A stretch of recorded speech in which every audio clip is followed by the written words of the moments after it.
Shekoli Swakwek, we're excited to announce we have a new space to record our podcast. This means going forward we'll be able to provide audio and video form.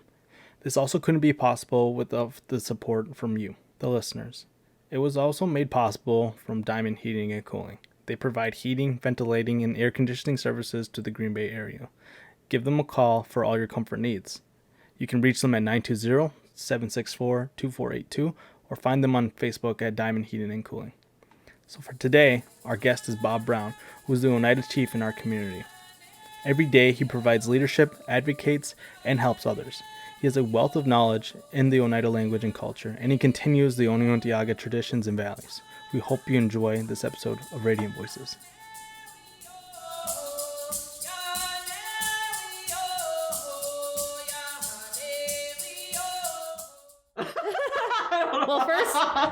First of all, we have Bob Brown today on our show anyways. So we're just going to basically hear about your journey or whatever you feel comfortable, whatever you want to discuss. And again, Sue has a few questions, but other than that, it's just mostly, I don't know, discussing whatever comes to mind. I feel like, that's kind of how we do it. Mm-hmm. Mostly how you got started on your journey, maybe something that you really feel you want to talk about or lean towards or anything. But yeah. Yeah, something to share. Because there's always, I always think that there's like another side to everybody. Mm-hmm. That, and that's the part that I like to hear, that side that like, what's your routine in the morning, or not how many times you go to the bathroom. Not that kind of routine. Not that personal. That part out if you want.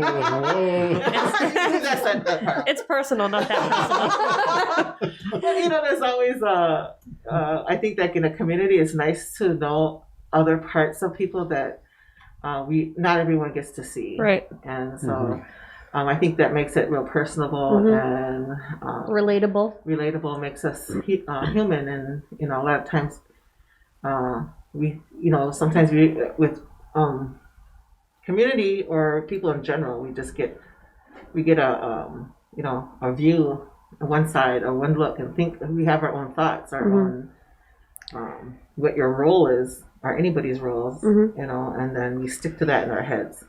But I always feel like for myself and my perspective is like, I want to know who you are. I want to know the stuff that we don't see or we don't know, and the good things, and so anyways, that's what's the concept of that. It's the concept of is and creating that connection. I'm all big on creating our connections and being real. What's one of your favorite ways to like connect with people? Is it more so after, like, how you would come and discuss with a family if they're going through anything? Is it more so that aftermath of that, where you're kind of just like Sue was saying, like you're not just like Bob Brown, call him if you need, like that. It's like you're still like the relatable. How do you get to that? How do you break that, away from your title almost, Well, I think it's not that that I present myself out there or anything, and I think people know who I am, and if there's something that they're looking to do or have done or whatever, in regards to a cultural, thing, then they contact me or they find a way to get a hold of me, rather than me, asking here and there, and that's not what I do. Right. So it's by somebody knowing, do you know him? How do you get a hold of him? And so then I'll get a phone call or I'll get an email message or something like that, or somebody that that knows me will then contact me and say, can you get a hold of this person, that person? More so word of mouth. Yeah. So that's kind of how that is, but I don't necessarily stand out on a street corner and wait to get called. Right. Yeah. That's not how I do things. Yeah. What do you feel like was a big part of your journey that got you to where you are today, as far as like helping people and the stuff that you do? What's something that you can reflect back on, maybe that you're like, this is something that, or something maybe even like a tool that you use You know, like culturally, we know that you do all that as well. You know, maybe do you have like an experience that you went through that really helped you be like, all right, this is where I belong. You know, this is my path. Well, I think the first and foremost is my grandmother. She was the one, you know, that raised me, and right from 6 months old. Wow. You know, so I was, you know, went through the things that she had done, and I've always marveled at the kind of person she was, and watching her, and even being with her, you know, at different times. She knew a lot of medicines, you know, herbal medicines and stuff. She knew all of that. But sometimes I have to kick myself because I only have limited knowledge of some of that stuff, you know. Whereas she had, you know, different combinations of things to help, you know, this or that, and, you know, whoever, you know, came around, and she was, I would say that my grandma was really widely sought after, you know, by a lot of families in our community. And, you know, especially during the times when there were families that had hardships, you know, whether they had house fires or other things, and she was always there, you know, to provide meals and whatever, you know, for their families. Or when somebody passed away, so she was always the main, you know, person that they always got to do the cooking for all of the family and all that during that whole time. You know, right from the time of the knowledge of someone's passing, right to the time of the 10-day feast. So she was always that person. And we had different farmers in the community at the time, and then they, like during the harvest time, some of them would like to have pickles being done, canned or whatever. And she was that person that did that, you know, for them. And even though, you know, the farmers, you know, their wives, you know, would be there helping too, but they also asked her to help assist them, you know, in doing that as well, you know, or making sauerkraut, you know, homemade and all that, you know, so did all of that. And she was pretty good at weaving those corn husk mats for your home, you know, and things like that. She did a lot of that stuff too. You know, so she was pretty versatile, you know, in a lot of things that she did. And so as I saw how she was, and that's kind of like how I looked at things, you know, that she was there to help people. And that's kind of like what I, you know, emulated, you know, as far, you know, as the things that she did and helping people no matter what. And her thing was, it didn't matter who, you know, it was or what they believed in. She, you know, that was her whole understanding, is to help somebody when they're in need, you know, to do that. And even to the point of, didn't matter what race they belonged to, she was always there to do that as well, you know, no matter what, you know. And the times that, you know, she was employed or working, she was like a housekeeper for, you know, like some families that lived in the city, you know, so she had a couple of jobs, you know, going to their homes and watching after their children, getting them ready for school, and also cleaning their house, you know, kind of like a housekeeping, you know, keeper or whatever. That was her whole job, you know, as, you know, at that time. My grandma, she didn't go to school, you know. It was during that time, it was the hardships of going to those residential schools or boarding schools, and she didn't want any part of that, you know, because she already knew, you know, some of the things that was already being told to her by her older siblings, you know, that this is what they're doing to you, you know, so she didn't want any part of that. The extent of her schooling was probably 3 days, not consecutively. You know, she was there the first day and found out what's going on. She ran away. Wow. A few weeks or a month later, then she was taken back, and the same thing happened. And so after the third time, her father, she said, you know, she told me her story herself, that she said her father says, well, if you're not going to go to school, then this is what you're going to do. You're going to have to do housework. And she said, I don't mind that. That's all I'll do if it keeps me away from there, you know, because she already knew, like the kinds of things that were our people were treated, you know, in those schools at that time. So that was her extent of that.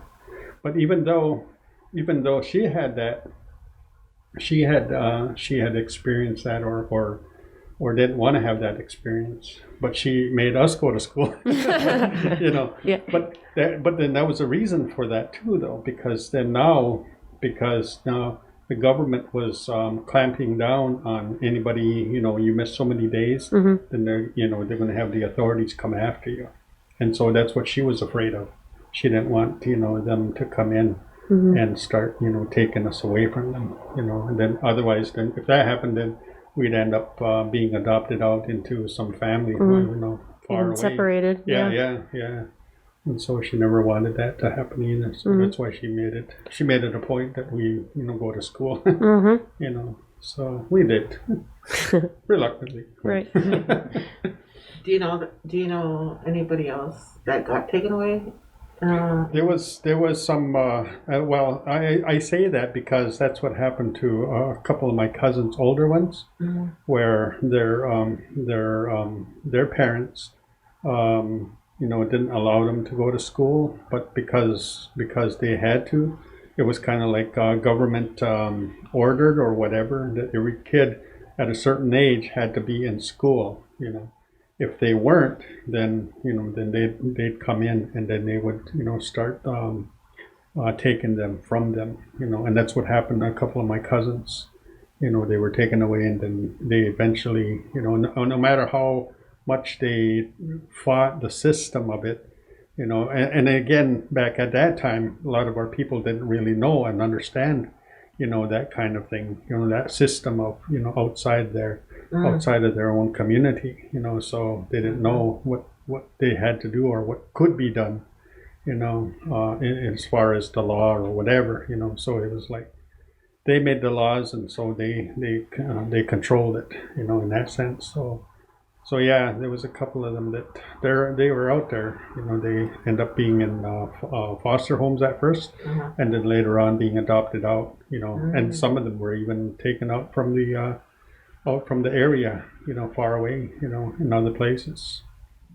So yeah, that happened to a few of my family members. But now we've actually reconnected. I just reconnected with one of them. Oh wow! Oh my gosh! She's like 73, Wow. And she was gone. She was gone when she was 6 years old. Whoa.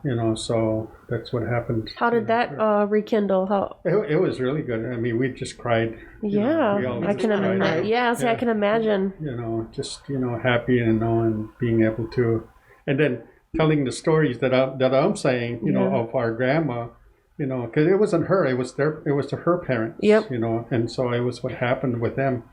But it was something that she had no control, my grandma, to try to get her, to, so they didn't have that. She didn't have that control of doing that, at the time, So, but yeah, so just kind of tracing back some of those stories and what we experienced growing up and stuff like that. So that's she's getting a part of that. Yeah. Yeah. And I really like how you said your grandmother helped everyone and anyone. That whole space was open, because sometimes even with some of the older generations, it can be very closed, maybe even a little closed-minded or however, and it's really beautiful how that you could learn that at such a young age and be able to see that too and help with that, because it's so crazy how something so maybe small, even your religion or something small that you believe in can dictate whether somebody is going to open their house or home or helping or their energy even to, to work with this person or that for whatever reason, And so that's a really big thing and such a cool thing that you learned so young, which is obviously why probably you're in the position you are today with everybody that I'm sure that you help, you know what I mean? Because you have that, that's... Well, I kind of hide my position. I kind of Again, I'm not here. I stay in the corner. Again, I'm not on the corner advertising. Yeah. Yeah, it's interesting. I picked up the same thing. Yep. I thought the exact same thing as, because like when and I know you don't like a lot of I know you don't like a lot of attention or things like that, but I think that's why people value that, because you have that personal about you're not judging anybody or anything, and I always get that vibe. It's just like, okay, we gotta Oneida Buddha here. Just kidding. I'm kidding. I'm kidding. Rather Valley is really a bear. A bear. It's really a bear. Buddha bear. Right, I say a little Buddha bear. Get you a t-shirt. Hashtag Buddha bear. Buddha bear. Buddha Bear is live today. You won't find him on the corner though. You got to hear about him if you want to meet him. Yeah, so interesting though. It's valuable as well to hear those stories from your time, and then you were raised in Canada, right? Yeah. In Oneida, Ontario. Yeah. Mm. Yeah.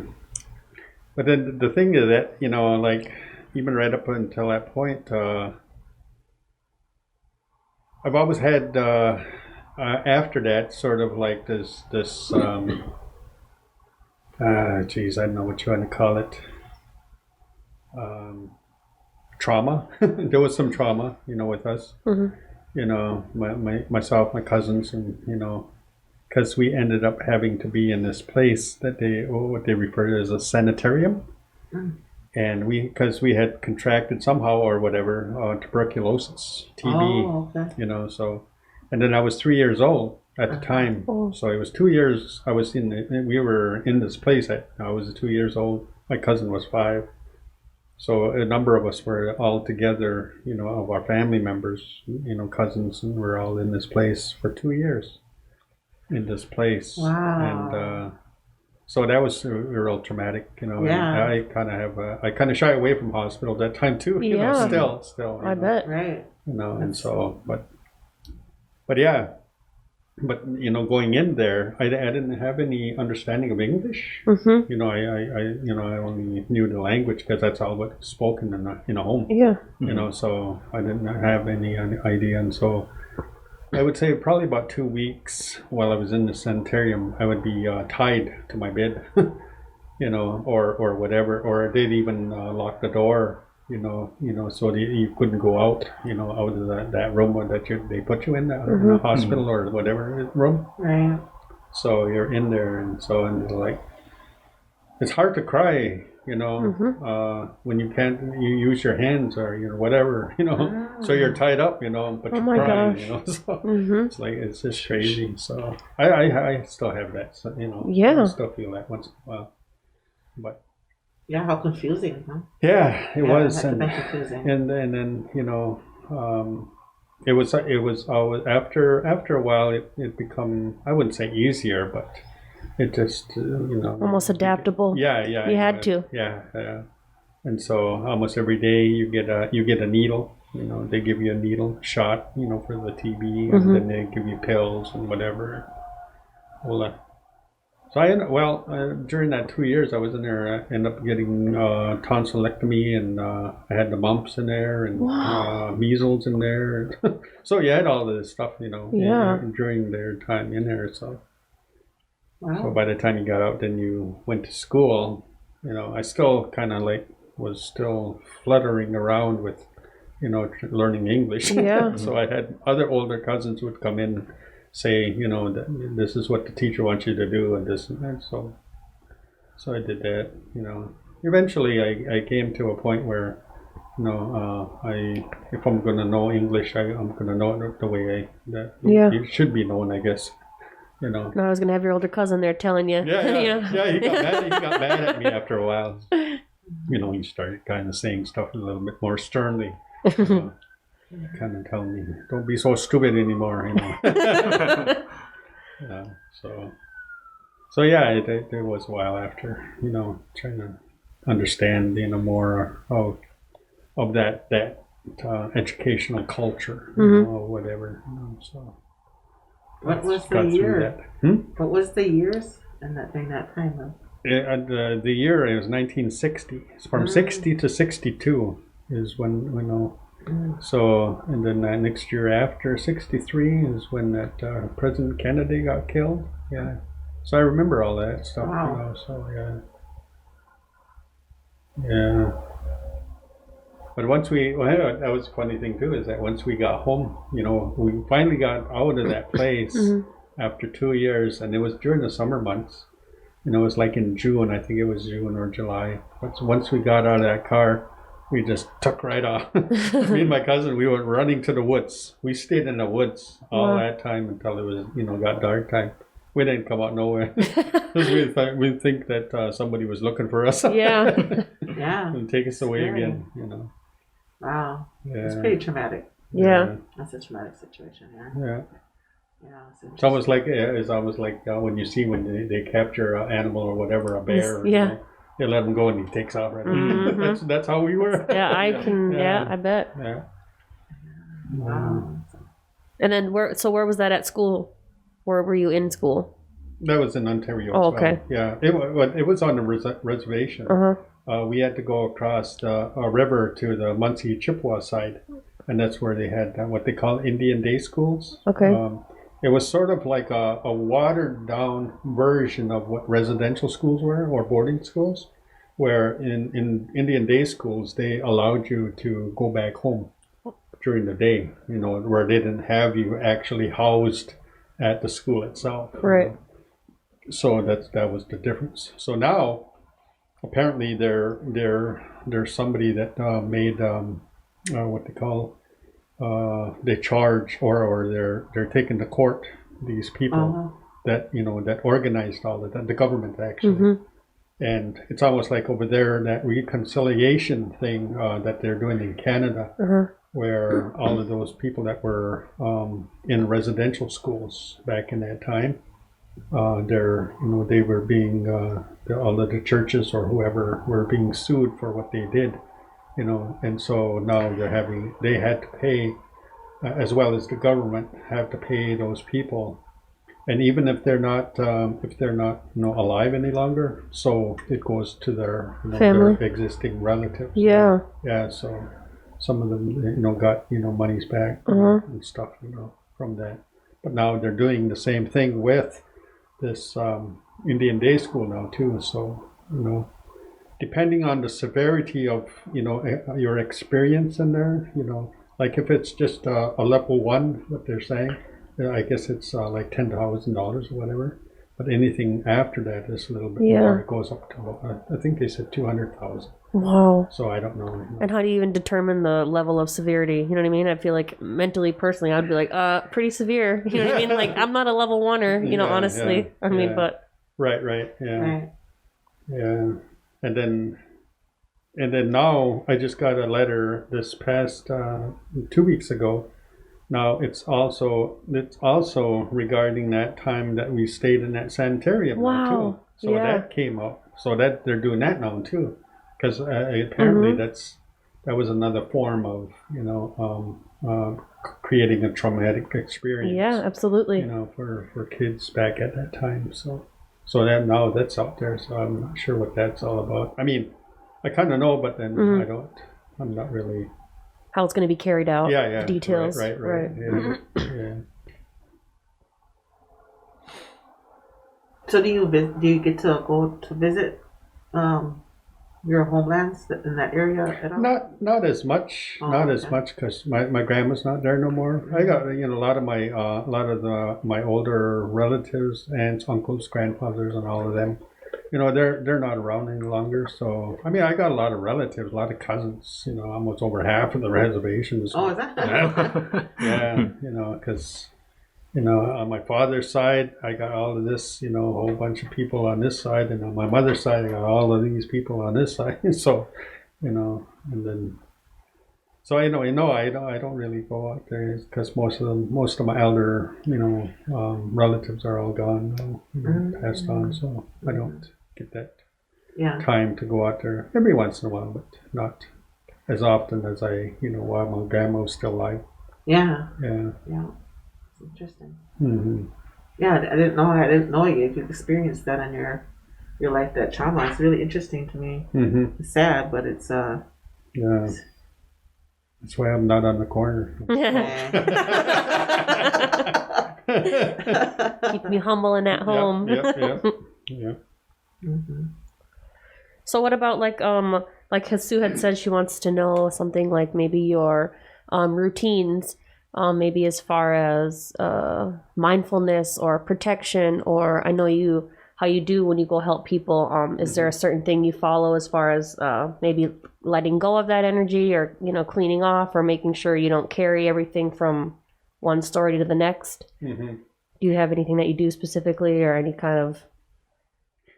Well, I think the whole premise of things is to hear what someone is experiencing, or whatever, what is going on. Whether or sometimes it might be through their dreams that they've had, which plays a big part of the things that go on, as well as bringing together all of these various spiritual, kind of like connections, I guess, where I'm sort of like the go-between, that person and this other realm of things where they're asking for the assistance. So I become that spokesperson, on behalf of them, and as well as behalf of those that are, there to assist or help them, things that they do. So once we do that, or once that, kind of take care of that, all of those things that may have affected that person, then so it's kind of like it becomes something where it's now with me, and so I, carry it away and take it elsewhere, and just let it release it out there away from that person. Is that through maybe like a meditation just in your head, or is this do you use fire, or maybe different each time? It's it varies. Yeah, depending on what level. Yeah. What things are going on with that person, whatever. But yeah, it goes out there. Back to either its origins or, just where it belongs. Yeah.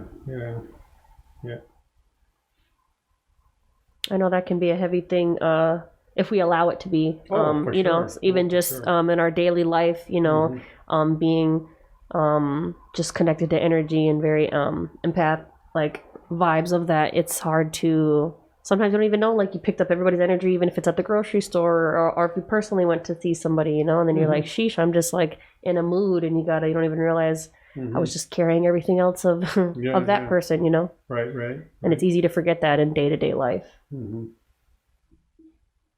think that's one of my biggest things every day. I've been trying to like wake up and like smudge myself and just start clean and then end my day with it as well. And I've been doing that maybe the last couple of days, 3-4 days, and the morning and the night to remember to do that, and all my kids, basically my whole little house.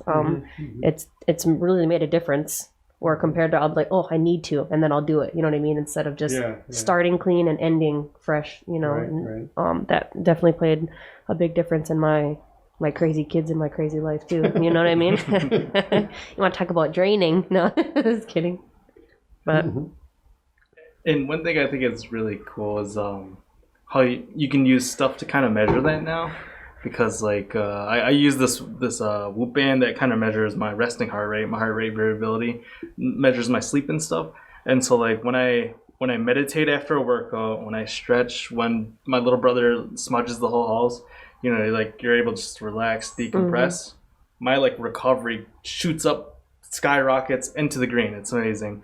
But then one of those days where I don't decompress, like hold in all that stress, and I don't just remind myself of little things like that, I'll wake up I'll get 10 hours of sleep, wake up the next day, my recovery is really bad. It's like, and it's crazy when you look at stress levels and like decompressing, going back how to important it is, how huge it is, and how like you can take a step away from that for a week, and your body physically starts draining, it starts degenerating, like when you start doing spirituality, when you do songs, when you're doing smudging, doing any like ceremonial stuff, how it brings you back together to that community. You're seeing people, you're listening to the language, and how it just flows through your body. It really just, there's something like it's intergenerational. Like it's been there for a very long time. Our ancestors have been doing it, grandma, grandpa, their great grandpa, and it goes on. And it's crazy to think how far it spans back, almost to the creation of time. It's insane. It's like when I like sit down and I start really thinking and I'm connecting the dots, like every day, every week, every month, I start learning more and more about our culture and our language. Like things are clicking. It's like, oh my god, yeah. It's like fireworks are going off in my head. I'm just like, oh my god, that's amazing. Exactly. Some days it's so odd how either I'm not aware on those other days, or I'm just really aware on that, whatever that is. But sometimes I can just feel like hundreds, even thousands of like ancestors with me. You know what I mean? Like you can just feel when you're like just squad today. I don't know how that happens, or you know what I mean, what it is, or like I said, if I'm just more aware that day. But sometimes it's so beautifully like overwhelming sometimes, where you could cry tears of like gratitude, or you can feel the power behind you. You know what I mean? Like even if it's not, I don't want to say for no reason, but if I'm just for whatever reason, the thought will come to your head, and you could just like almost like look and just they're there, and I don't know how that works, or what on their end makes them want to pop in on you for for whatever reason. I don't have to be surrendering on my hands and knees crying, but like I could be just in the grocery store and you just feel that the magnitude of the power that we have, that we forget that we have, that we can call on, you know what I mean? And that decompressing, taking that little moment of just like taking a breather and letting everything go of this life and realizing what we come from is so huge, and it's so beautiful and helpful, you know what I mean? Like it is. It's the whole thing of that everything echoes into the universe. Yes. And it comes back. Whatever you're going through, in that moment in time, so it's echoing out there, and so when it comes back, it's sending back somebody, look and who heard that, help them, they heard that, bring them back, help them, work through. Because how I picture that, when you said the universe, like I picture the energies are our ancestors, all around there, and whatever frequency I'm riding is there's an ancestor, our helper there, a guide there, and they tune in, and then that's how we connect. That's how I picture it. But it's just beautifully the colors, whatever color I'm on it's cool. Right. That's an easier way to, I guess, understand it for somebody trying to listen and make us. I don't sound crazy. Well, it isn't if you understand it, right? But there are folks that kind of like have maybe block view of things. Yep. That they don't really have that.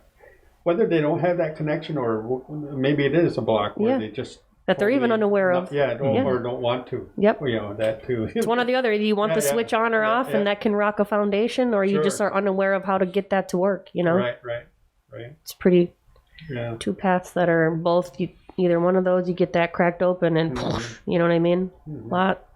Lots of life-changing moments right there. Oh, yeah, but for sure. Gives me the chills. I like all that, because I really can vibe with what you were saying about how that affects our health. And so to what level does that really, keep us well in our thinking, in our bodies, from diseases, from COVID. Seriously, I think that to me, that's my quarantine shot. Yeah. Is that spirituality piece and that energy and then we're tapping into and remembering who we are. I think that we're so abundant, I guess, in that way, but sometimes we get just distractions, and you will get distractions. I think as humans we do. So it's like the more that we practice on a daily, and the more it just becomes a normal part of our life. In which it is anyways. But I think along the way, like a lot of distractions that we have forgotten. And so it seems like there's more people in the society, as this is more talked about more than ever now. Like the health and the spirituality piece and the wellness and how that really connects. It's like, I've never heard it spoken so much as I have now, as these days right now, so. It's like, to me, that's a good thing. I just think we can only get better from there, right? Oh, yeah. I hope so. Right. Yeah. So I think people are powerful. People are so powerful, and it's like taking your power back. Yeah, taking your power back. And, you can be well, I think, with I was going to say something controversial, but I just stopped myself. I better go there. But I was thinking about the vaccine and all that. But you can obtain wellness. You can obtain it naturally, and your cells. You can create it. Yeah, we're creators, right? So, but yeah, that's how I see it anyway. So. Yeah, I like, when we went to Mike Myers' training, how he had that, the circle wheel, and it was split up into 4 categories, where it talked about physical health, mental health, spiritual health, and then also our health to all of creation, and how we're always trying to balance all those things. Because, as an athlete, I mean, you could be at the top of your game physically, but if you aren't there mentally, it's going to be a very rough ride. You're not going to recover well. I mean, you can get 10 to 8 hours of sleep every day, get proper nutrients, but if your mental health isn't there, if you ain't taking good care of your mental health, I mean, it's still going to wear on your body a lot. And then spiritually, too, that binds those two together, keeps us on track. And then if we also have to be careful about our surroundings and creation, which is another thing that we're doing now with the environment and stuff, because we're starting to see the drawbacks of that, where we're starting to really neglect that. And it's starting to come back. I mean, we're, even for Wisconsin, today it's February, and we're starting to get into our first polar vortex. And I mean, we really didn't behind schedule. Yeah, a little bit behind schedule by a month or two. Yeah. So it's kind of creepy. We're seeing it now. And then, like you said, a lot of people are starting to talk about the mental health side of stuff. And then for me, that I really didn't realize that until probably a year or two ago. And really because I was always in the gym, working out, going for runs, and then mentally really wasn't working on that too much, and then it was still wearing on my body, and next thing you know, injuries are happening, super stressed out. I mean, I'm stretching, icing, doing every recovery modality that you think of, rolling, going to go get massages. Recoveries aren't still going, fixing my nutrition, and then finally start taking care of that mental piece. It's okay, just ease off a little bit, recover, be gentle with yourself. Yeah, really focus on yourself.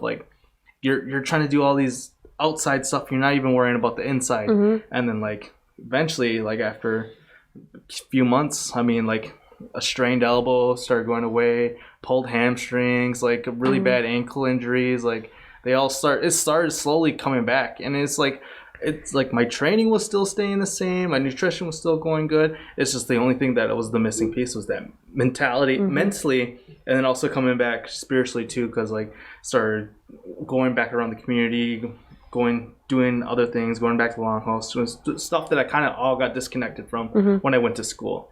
And then I knew when I was at school, I was you'd hear a social dance song or you hear a ceremonial song, and then you're oh, spirit would flip real quick, and you'd get real happy. And then then that's when you're able to realize how low you even were. You know what I mean? Exactly. Until you're that little pick me up. And I feel that goes how you said it's inner and then outer. When your mentality is there, and spirituality, like you said, is connected with that. That's the foundation. So if those two are A1, it's almost impossible for you to not physically have that abundance as well. You know what I mean? So it's look good, feel good, mentally, internally. Because if your mental was bad at that time, then you're going to be of course I have a strained elbow. Now, of course, my back went out. You know what I mean? You're going to keep that energy. I look at disease as truly this is a dis-ease. So mentally, what is not, you know what I mean, being handled or taken care of or acknowledged, and then that's once you get, even when I go with Sue or when I go seek help with other people, when I need to just get connected and grounded again, I'm it's just funny how that beautifully ripple effect out goes, where I'm okay, I got cleaned off. Now that I'm okay there. Now I'm, what are you thinking of? Or I'm reading or I'm meditating more and, smudging, cleaning myself off. And then it's slowly okay, now I'm, you know what I mean? The outer always gets taken care of on its own, you know what I mean? Where you sit there, I can try to work out more, I can try to ice more and blah, blah, blah. And it's it just started right here internally. And then it starts taking care of itself, And it's so easy. It's just crazy how easy it is for me personally, probably the world too, to just get distracted from that or get away from that, get a little, anything. It's just easy to kind of stray off the path of those mental. Stay off the corner. Yeah. It's really hard to end up on the corner. But that's interesting. I mean, as far as all of that, kind of the power sense of things, and it comes back or comes to the understanding of that power that we have is in our own mind. That's what it is, and during that time, back in our history, I guess you would say, that it was the peacemaker that reminded the people of how much power that we have, and how we are able to, how we can utilize it in a good way. Because then, if you see, like you see something that is very, at peace. Yes. And you're at peace, but every one of us has the ability or whatever to disrupt that peace for someone. Even by the mannerisms or a thing to say or whatever, and you distort that peace of that person. So, so that's the thing, is that's what the peacemaker was saying, is that being able to, maintain yourself through that, as best as you can, and not allowing, someone's distortions or whatever to anything affect, to dictate that. to affect that peace that you have, that you're in, and that's where you have the sense of that whole stress of your being is not being tipped around or here and there, so you're in a good way, you're in a good shape, you're doing the things you need to do. I feel like I always come back to that exact message when again, like if say I'm not meditating as much or whatever, I'm not keeping myself grounded, somebody can say something and it triggers me, or somebody says something and it pisses me off, or I get offended, and then I look at myself. It's never you, what you said that offended me. I look at myself and I say, you know what I mean? Like, how are you if you offended me, I just handed you my whole power on a platter and served it up beautifully to you. You know what I mean? So now I'm over here in joy and I'm over here just down and whatever. But it's just, I always picture it like that, where I'm like, if I get ticked off, but even simple like road rage, because I'm a psycho, you know what I mean? I'll be driving and I'm like, oh my God. And I'm like, look at you, like you are just crazy out here, like calm down and pull all your stuff back. And we are so like infinite and so just so much power we have. I just, it's so, when we truly can become aware of that, and almost like that self-realization of taking yourself out of this physical thing and observing your own energy, the separate, if you can separate from that, you can watch what you take personally. And obviously that's the biggest message here, is don't ever take anything personal. That's probably one of the biggest things if somebody can learn about self, is no matter what you ever do to me, it's always, whatever I take. If I want to be happy about that, or sad or broken heart or whatever, break my spirit, I'm allowing you to do that. You know what I mean? So that's where we stand in our power. Obviously it's so much easier to just say that, you know what I mean? Don't hand your power away. Don't do this. Don't take it personal, but that's everyday work. That's everyday conscious awareness, like consciously choosing to be, I'm going to be better. That's not going to hurt me today. Even if there's a difference between that can offend me and I can talk to you and that, went over a boundary of mine, but ultimately this is my stuff, and, again, in this everyday world, it's so easy to just get caught up and ticked off and hand our stuff over here. Even on the internet, even if we're on our phone all day in bed on the internet, I'm sharing energy all day with people or picking up their energy, and it's so easy to connect, where, again, it comes back to cleaning yourself off at the end of the night, disconnecting from everything that electronics, books, people you talk to, and calling all your stuff back, and getting it back and keeping it. That's the goal every day, is to keep my power. How much am I going to give away today? Sometimes it's big L's. Sometimes I'm the man out here. Sometimes I really have my life in order, and other days I'm just like, I just want to go bury myself alive. But, you just have to get through it, and that's everyday work. It is. Right. And then the other thing too is that listening to the conversation in regards to how things are it's kind of it kind of falls into what I'm working with. We're working with one of these guys from Milwaukee, and I'm going through the various stages of things that of prophecies that came about that we're going to see, or at that time our ancestors were going to see these kinds of things transpire, and at the end of each of those articles or things that are speaking about, it says, then your people will know that the earth is tilting. It's tilting. And so we're actually tilted, and because you were talking about, the vortex or whatever, Right. Is in a different place, where it usually should be. And it is, and so the earth is tilted. Major shifts. Right, Yeah. exactly. And so we're seeing a lot of that, Yeah. and a lot of that is happening now, Right. as we go. Even before you got here, I had mentioned to these guys that I saw something, I think on Instagram, or I just asked in general. My throat, I'm not sick, and I'm not, but my throat feels like there's just sandpaper rubbing, and it's really just dry. And obviously, I think there's stuff in the air too as well. But I read this thing that, of course, I just came across same day as well, that I'm thinking about this stuff, and it just said that the energy of, like, Mother Earth, or universally, we are going through our throat chakra is being activated on a bigger level, as far as people using their voice, or even how she said people are reaching out because of their mental health. Now this takes real work to sit here and say I am struggling, or whatever the piece may be that is being activated. But a lot of people are going through the same thing, where it's like dry or itchy, or just something, and it was like universally this is happening right now, you know what I mean? And you just see the shift, everything fits. Even what you said just really resonated, where we're going through major shifts right now, and now's the time. Yep.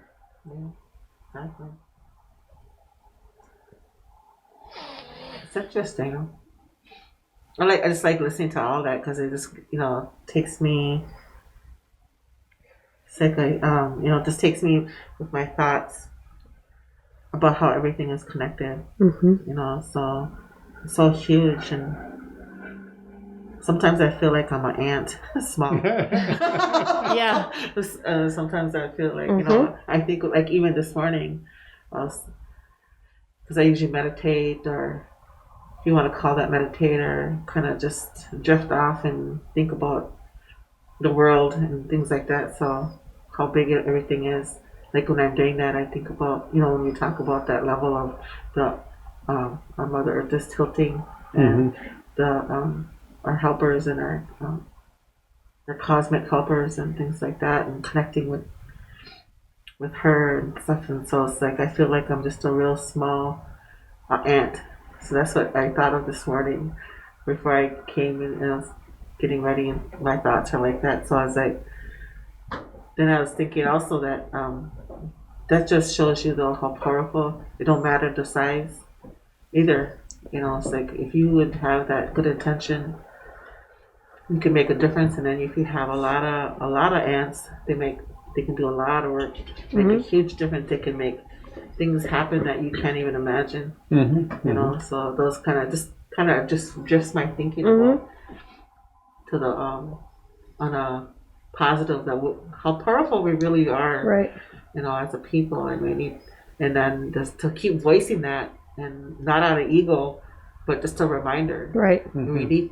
We need to keep fulfilling ourselves with that, like it's a medicine, Yes. with each other, and that is like the purpose of Radiant Voices, is to share, send that energy out there, that thought, those good thoughts to everybody. So We're here to remind you. it helps talking about it, helps hearing about it, and sharing those personal things that where at one point we might have not done that.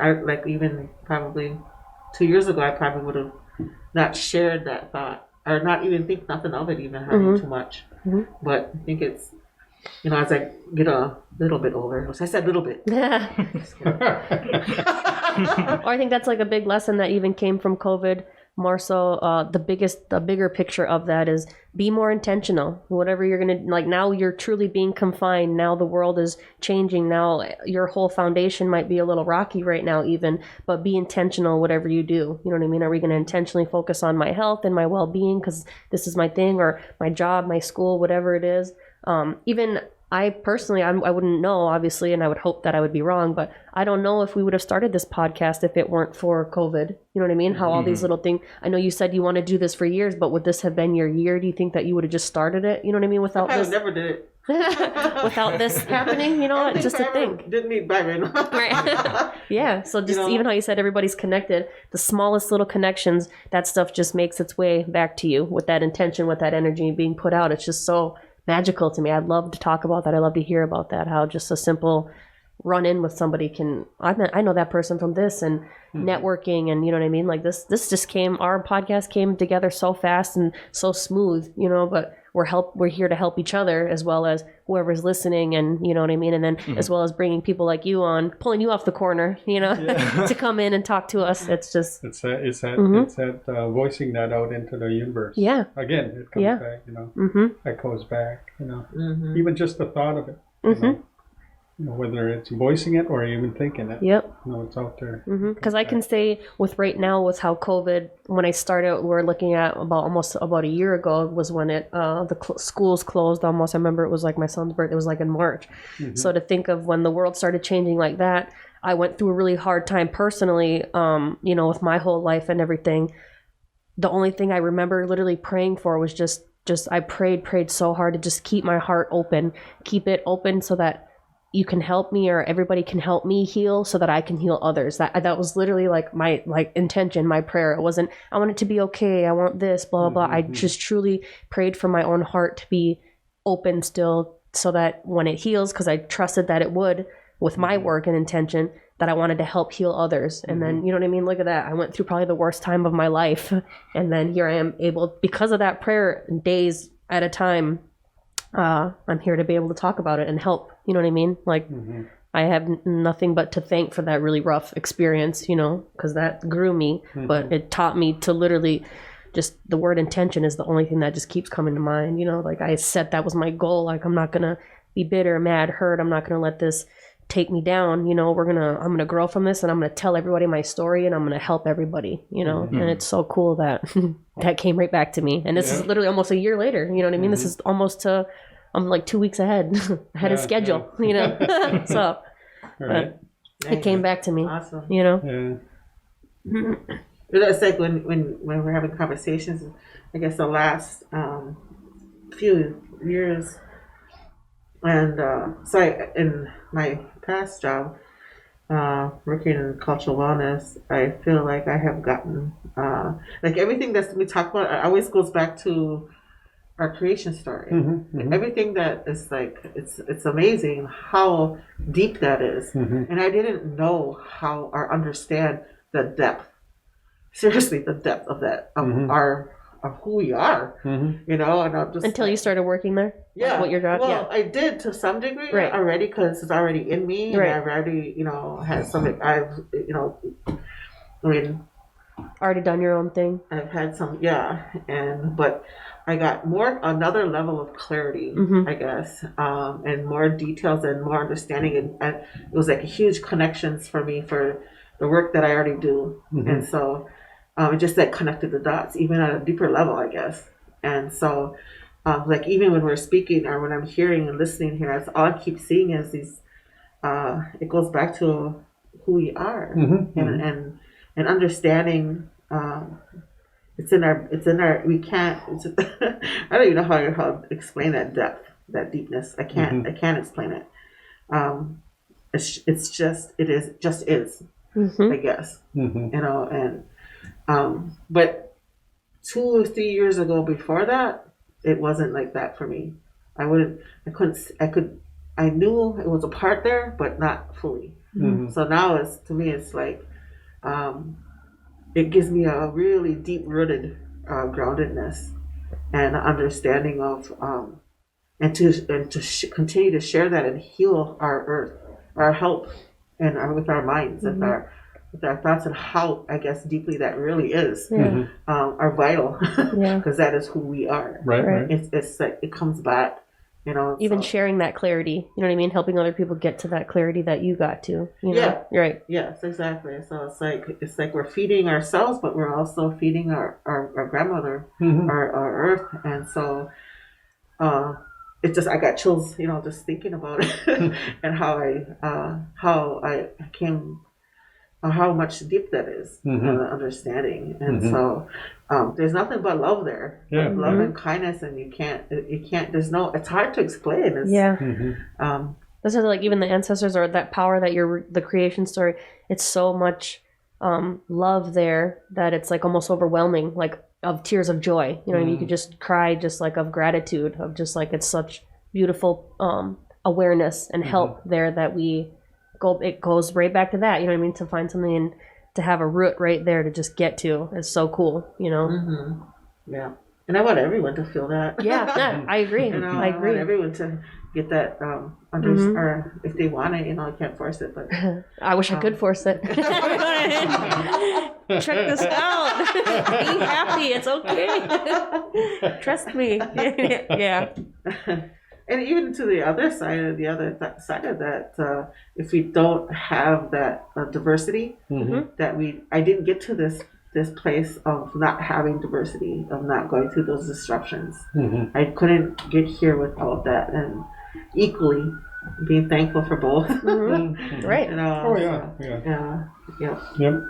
I definitely wouldn't be who I am or on the path that I am if it didn't go through all that adversity. You know what I mean? That the darker, you know, the not so fun part of the story. But obviously if I didn't go through any of that, we wouldn't be here. You know, we wouldn't be able to have this awareness. It's just a matter of, do you want to go through it? And again, you going to hand your power over? Does it break your spirit? Or, you know, are we taking it all back and buffing up a little and being better, getting better every day, being a better version of ourselves consciously, you know, because that's literally everyday work. It's not just I'm healed now and I'm good. I think sometimes that's even how people think it is, like even going to talk to somebody. I don't want to go to a shrink. I don't want to go get help. I'll be healed of it. You know, we don't ever fully, I personally don't believe we ever fully just heal. I think we adapt and accept what is, just like you said, it is what it is. Some things are not meant to be understood. If you don't get something, we can't linger on it, on the details, on the ifs, whys, shoulda, woulda, couldas. It's you accept that for whatever reason. I trust whatever that reason is that's meant for me or not for me, and then we carry on, you know. Well, every day is an experience. Yeah, it's an experience. You know, you learn something, you hear something. Right. It's there, you know, and it adds to what you're doing, for yourself. You know, every day. Yeah. Yeah, those days. I never expected things to unfold the way things do. Sometimes you just really, it goes. Yeah, you can put intentions, but your intentions might create some of the diversity to bring you to a place where you want to be. And so, and that's always misunderstood, I guess. You know, I was like, oh, dang it, I wanted this to happen. How come this is happening? And then you don't really. And then you have, for me, it's almost like you have to embrace that. Right. You know, you have to come to a point of holding space, they say, for that. And then, and even though it don't feel good, and overall, everyone can probably vouch for that happening in our lives. You know, because I think it's almost like we get spoiled. Sorry to cut you off, but just like we sit here and intention or pray, ask the universe for things, but then they'll give it to us eventually. We don't see that, but we hit a couple of hardships, and then we're like, "Why are you doing this to me?" You know, and then but you got there. You know. Yeah, it's like then you can have a lot of things you can tell yourself with that and say, well, I told you it's not working. Right. I told you, versus, well, I need support. What else do I need to do here? What's my choices to, what's my next step? Yep. What's my lesson? Maybe I just need to bawl my eyes out or sit in my anger for a while or whatever that is. And then get that out of the way always. Yeah. You saying that, I feel like you were talking right to my spirit. Quit looking at me. I'm just kidding. I'm feeling really attacked and taking this really personal. I was talking to myself. Sit with your anger. That's what you're right. Give me that fan. I'm looking through your eyes. Right. I'm gonna need you to look that way. Yeah, we're having a staring contest. I think I won. I see this eye looking at me. Feeling real like an ant right now. I feel little. That's so funny. It is, because I feel even just like that was a real reminder for me, because I realize I hold space for sadness. I allow that, but the anger, I'm quick to, let's get out of here. You know what I mean? Like, you better hurry up and cry and be done, and that's it, because you're not going to be angry. Which is obviously, I've been going through that, you know what I mean, personally right now. So that's a solid reminder that it didn't dawn on me to look at it like that, where anger is still a being, you know, compassion, humility, these are all beings, and anger is the one that I don't like to visit. You know what I mean? I almost feel like it's, for me personally, it's like taboo, or it's wrong. You know what I mean? You can feel everything else, guilt, humility, shame, all that, but anger is the one that I don't really like to hang out with, you know, but... So that's why I said, quit looking at me. That's a very vague reason. We don't have that kind of time on the show today to discuss. No, just kidding. Step to my office. Right. I'm kidding. But that's true, you know, that's what you said. I agree. Sit with whatever it is that you have to, you know, and sometimes it's even finding it. Why do I feel, I don't even know what I feel, you know what I mean? And trying to label it. You can get caught in your thoughts doing that alone. Yeah, it seems like I learned a lot from anger too. It's the energy of that. And not no expert, nothing like that, but it just takes time to figure things out. And I remember one liberation I had was, I figured out that one time I was so angry that I could change that energy into something else. Light bulbs went on, and I was like, "What? I turn this thing around, you know, to a, you know, I don't know how to explain that, I guess, and how that even happened. I think it just maybe an acceptance of being human, I guess.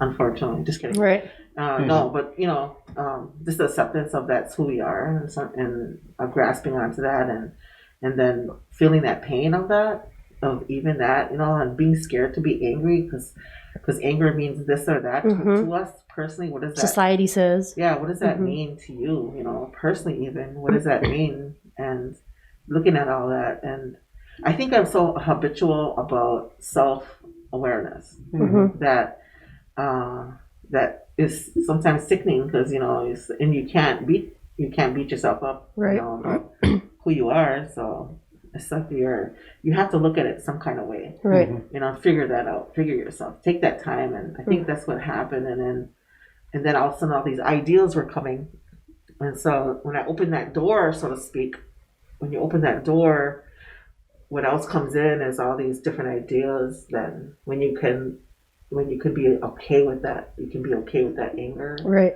But then all these other things come in to counteract that, in a sense. So that's what comes, and then I was like, oh, wow, I can take all this and do this instead, right? You know, it's kind of like that. Maybe. What comes to my mind is the word manipulation. I feel like society says that it's a bad thing. They manipulate. Yeah, obviously, if the intention is to do wrong or be bad, you know, but you can manipulate any energy to work for you. And so when I say that, people might give you the crazy eye of like, whoa, that's witchcraft, or that's a little, you know what I mean? Like you're setting spells or something is what, but people could even be sending you that anger too, you know, that little shade, that hate, whatever it's called. And then you have your own anger, but you can manipulate all that anger with intention and use that for your new business, your family, your health, you know what I mean? Like manipulation all day. I feel like that's part of our power, is to be able to take that, and people are sending you bad, or you can feel it some days. I can feel it personally some days when I'm on somebody's mind heavily, not in a good way. And I just, for whatever reason, that awareness came to me. So thank you, one of my helpers. And then I collect it, and then I manipulate it in my way of that anger is not going to seep into my foundation. It's going to be used for the podcast or for this, or, you know what I mean? But that's when you were saying that's all I kept hearing was, you know, you learn to manipulate anger, your own anger, as well as other people's, even energy, any other vibes that they may be feeling too. But, you know, all the lights came on for you when you manipulated that anger that you have to use in a good way, you know, however you wanted to use it. Yeah. Because often anger can keep you in the lower frequency, you know, and that's how we stay there. Yeah, exactly. Yes, exactly. But yeah, just how, like, you know, just the word manipulation is like, it's just funny how that's not it's almost look bad. You know, it sounds bad. Manipulated is manipulated. Yeah, you know. So, and it's, I don't know, however you want to use it with that intention. But, So did we get through your questions? No. Oh, we didn't. Oh, I didn't touch any of them. What the? One of the questions was that what changes would you like to see in our community, if there's any? Is that a big question or no? Or yeah. Or what could be big what or could small. be, yeah. Maybe from your perspective, what are some of the things that could be more encouraged here, if I reword it, or What progress do you like so far that people are doing? yeah.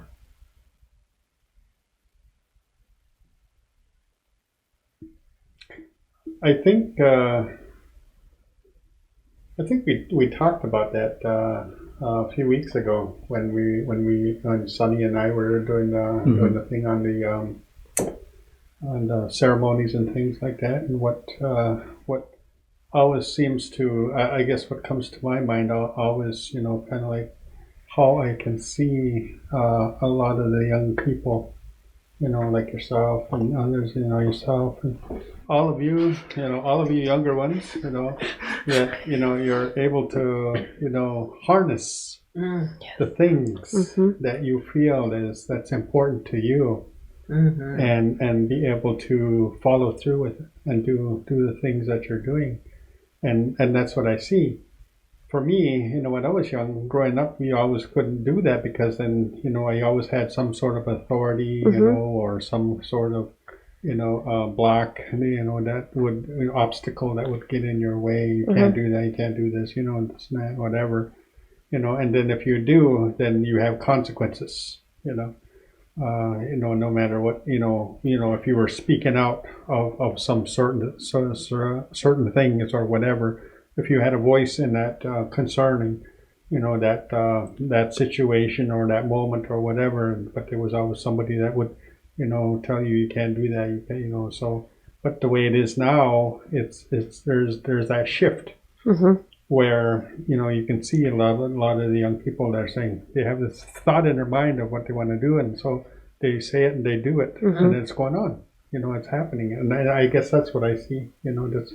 It's the young people are able to, you know, to do that, you know, to do what they feel and what they think, you know, will be good, and it is, you know, in that way, in a good way to do that. That's what I see, I guess, you know. So I think that's the change, you know. That's a lot different from when I was growing up. Yeah. You know, when I was growing up, and probably even more so when my grandparents were growing up, you know, it's a lot more different. So everything was just stringent, you know, and to the point. No freedom. Yeah, no freedoms. Yeah. Freedom to be yourself and to be your own creator of your own reality. Yeah, exactly. Yeah, and so we're able to, you know, see that a little bit more. You know? And that's what, I guess that's what excites me, is to be able to see that, you know, and then, you know, young folks, you know, being able to do that, you know, and standing their ground, you know, for the most part, you know. I agree. Nice. What's the funniest thing that ever happened to you? Just the look on his face. The funniest thing that ever happened to me, oh geez, I don't even know where to begin. Or a funny experience you've had, or I've had funny experiences all my life. All right, there's one that popped in your mind. Oh, yes. I don't know. They're just all just swimming all over the place. There's so many different, you know, things that I've gone through. I think there's one time experience that I had, and it had to do with one of my elder, you know, friends, and so we were we were parked at kind of like a, I don't know what you call it, kind of like a convenience store, like a Quick Trip or something like that. But they didn't have that back then. But I mean, it was something like that.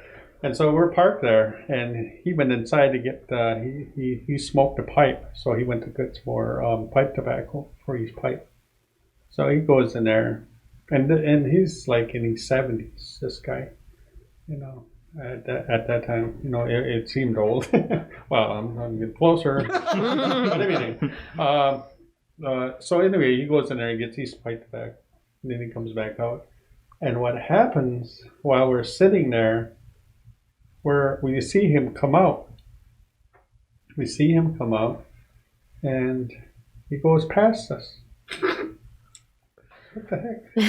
So we're watching him, and then next thing we know, there was a car between us and then another car on the other side. He goes over there, and he gets in that car on the other side. And that car is almost exactly the same kind of car we got.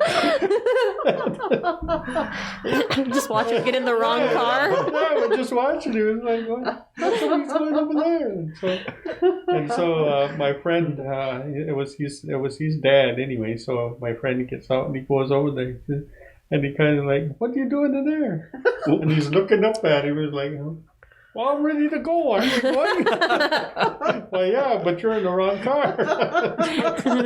So he's looking around. And Nothing looks familiar. Yeah. And he gets out and he finally comes back. We're all just laughing. That is funny. Almost all the way back to the house. We were just laughing. Continued laughing. So that was, there's, different things that happen like that. Yeah. Another time where this guy was talking about... we were just talking about things like, for me, like I'm a teenager, but I'm not really hanging around teenagers guys my age. I'm always hanging around with guys like in their 30s, 40s, 50s, 60s, or whatever. These are the people that I'm hanging around with. So anyway, and so they're all talking about different things that are going on. And all of a sudden, like everybody has res dogs, eh? Pretty soon there was this pack of res dogs that are coming over to, we're doing ceremonies or things going on, and that's during the summertime, or hot weather when. So one of the dogs comes through like that, and then all of a sudden the dog stands next to the guy that's talking, and lifts his leg up and he pees on him. Get out of here! I've never heard of that happening, ever. Well, it's res dog. Yeah. I guess it's better to be claimed than attacked. Yeah, but it's just, all of those kinds of things is just crazy. Get out of here. And it was just all of those different experiences of things that happen, different things, And there was another time I used to, again, this kind of goes back to a time where, and a couple of my uncles, their trade is they're carpenters. And not only that, but they also start right from the ground up, right from the foundation. They can build anybody's house, right from the foundation all the way up and do the bricklaying and all of that. And then, and then put in the house or the frame it up and build the house and finish it right up. That's what they were doing. I mean, anyway, so they're at a building project. And so I'm there kind of like a gopher. I'm not hired or anything. I'm just a young guy, like about 11, 12 years old.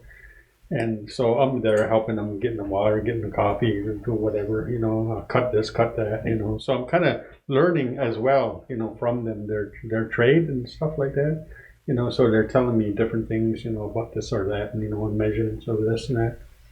So anyway, after everybody's taking a break, and so just then, the guy who's kind of running the project or whatever. They could see his truck is coming, and he kind of drives slow, and so he's coming down the road. The next thing you know, the one guy, the one uncle, he's talking about him. The guy that's coming, the project manager guy, he's coming over, and so he says, I remember one time, he says, you remember there was a hall not too far from where we were at, where the project was, and it was a dance hall. And so anyway, he's talking about. He says, I remember that time. He says, we're all over there, and everybody's all there at the dance hall here. Anyway, he's talking about this guy, So that time when he came in there, so what happened is that, when he got home, he was getting ready to go to the dance. And he was getting ready to go to the dance. And so he's slicking up his hair and, combing his hair and getting all dressed, putting his nice clothes on to go to the dance, And at that time, a lot of the guys, they used to use that Brill cream. It's like a hairdressing cream or whatever. Mm-hmm. And so, but he ran out. He didn't have any. Mm-hmm. And so at that time, like a lot of the homes, everybody had wood burning stoves, and cooking stoves or whatever. And they always had some kind of a container over here with bacon grease in it. No way. So anyway, he's like looking around and he couldn't find anything. So he sees that, and so he takes his comb and he dips it in there, and he uses the bacon grease and slicks up his hair really nice, real nice, and it's like, oh man, he's looking like the man and smelling like the man. Smelling real good. He's really got the market cornered on that, having the slick hair. So he has to walk to the dance, and the dance or the hall is kind of like maybe about a half a mile, maybe a little bit more to get there. And it's like November, and so you got a cool night in November. Okay. It's a cool night in November. That time of the year. Yeah. So he gets there, and then so by the time he gets to the hall, and because he got his hair all greased up and that coldness got into the bacon grease, so when he comes in there, his hair is all white like this. That it just turned to lard. Got a head full of lard. Oh my God! But the funny thing is that by the time that guy, the project manager, he gets there, we're all just laughing and laughing. And he gets over there, and so he's looking at him. What you guys laughing at? And so one of the guys says, "Did you do that? Did you really do that? Put bacon grease in there?" And he got really mad. So my uncle that was telling the story, it was him that had happened to him. And he put the story on you. Oh my God! Yeah, that is an awesome one. But that's how that's how the humor was. Back in that time, everybody was always kidding on each other or whatever. Yeah. Cutting down. I wouldn't say cutting down, but more to the point. Just having a good time. And right. Everybody would laugh. Nobody got mad. Yeah. Right. That's how it was, Yeah. Nobody ever took anything personal. The definition of a lard ass. Yeah. That was crazy stuff. That's good medicine. Yeah. That's good. Well, thank you for sharing that. Yeah. It's funny. I don't know why I think about. For some reason, I was thinking about your golfing. You love golfing. I do. That you do. I do. Are you a good golfer? No, I'm not. You just enjoy it. I just enjoy it. And that's like when you were saying before, like when you talk to people or whatever, and you have to release that. That's what I do. It's out there. Nice. You leave it on the golf course. Right. Yeah. I mean, and I don't really know if people understand it like that. Right. But that's what I do. Those who know do. Yeah. Mm-hmm. That's a good way to do it. Mm-hmm. I think that's pretty much your... One more thing is, well, you've said a lot of good things already, and I was just wrote down, what would your encouraging words, what are some encouraging words for the people? For all of our listeners. Well, I think one of the main things that we've been trying to, or have been doing over a number of years is to maintain that understanding of, knowing who you are. That's know who you are and be able to tap into the very things that you can do. Like, I love that. him, he's tapping into the things that that really he enjoys, and doing. This is something that he spoke to. Other than his athletic abilities, too. That's a part of that. But it also, these kinds of things, that we can do is be able to really, do the things that really pull you together, bring you together, and do the things that that help you, uplift you. Right. And, Do what we love. Yep. Exactly. Do what you love. Do what you love. Yeah. I love that. Yeah. Well, thank you so much for coming on to the show, especially in the blizzard that we have today going on. It's getting ugly out there. I can see that. Yeah. It's starting to come down. Yeah. I didn't think it was going to be amount to anything because I was watching I was looking at the weather before and it was kind of sliding north, northwest of us. Might dodge us a little. Yeah. Yeah. But yeah, we definitely Part of appreciate it. Wisconsin. That's part of who we are. Yep. Yeah, right. Yeah. I actually enjoy the snow. I love it. Me too. I always say that. Do you? It's the freezing. Obviously, I don't like when it's negative 1,000 out, but like I can handle all the snow, and I love it. I think it's beautiful, and it helps my spirit for whatever reason. But I know a lot of people feel opposite. Yeah. I love it. I do too. I didn't know that about you. I love that. Well, Thank that's, you. yeah. Mhm. Thank you You're so welcome. much. Yep. Oh, cool. Look at what everyone. Thank you. All right.